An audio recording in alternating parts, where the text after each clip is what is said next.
Magandang araw sa inyong lahat at welcome sa ating vlog. At ngayon, may panauhin tayo na ikinagagalak kong makasama sila sa vlog na ito. At bago ang lahat, ako nga po pala si Ashley Jean Yubuaya. At ipapakilala muna natin sila. Sila ay sina Kyle Dave A. Bingel at John Michael Esquadron. Tara!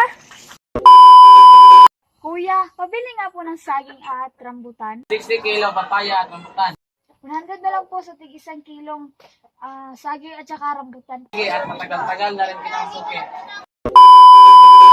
Ano nga ba ang ekwilibryo? Ang ekwilibryo ay isang kalagayan sa pamilihan kung saan ang dami ng demand at ang dami ng supply ay pareho ayon sa presyo na kanilang pinagkasunduan. Kailan nga ba nagaganap ang ekwilibryo? Ang ekwilibryo ay nagaganap kung saan nakakatamo ng kasiyahan ang parehong mamimili at nagbebenta.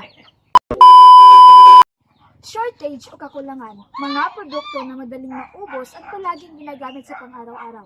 Halimbawa na lang ng tissue at alcohol na karaniwang nauubos sa pamilihan.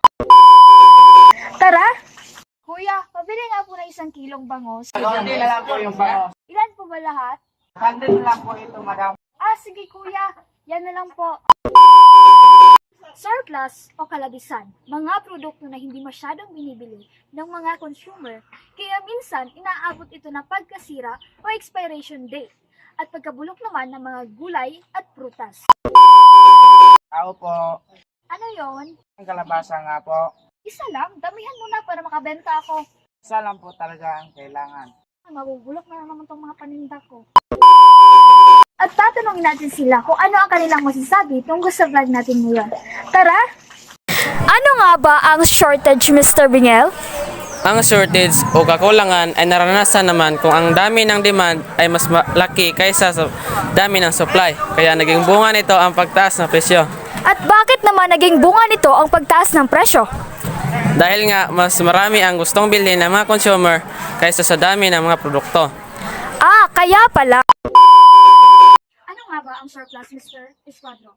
Mas mataas ang dami ng supply kaysa sa dami ng demand. Nagiging bunga nito ang pagbaba ng presyo. At bakit naman naging bunga nito ang pagbaba ng presyo? Dahil madami ang produkto kaysa sa dami ng bumibili. Maraming salamat, Esquadro. Alam! See you next time!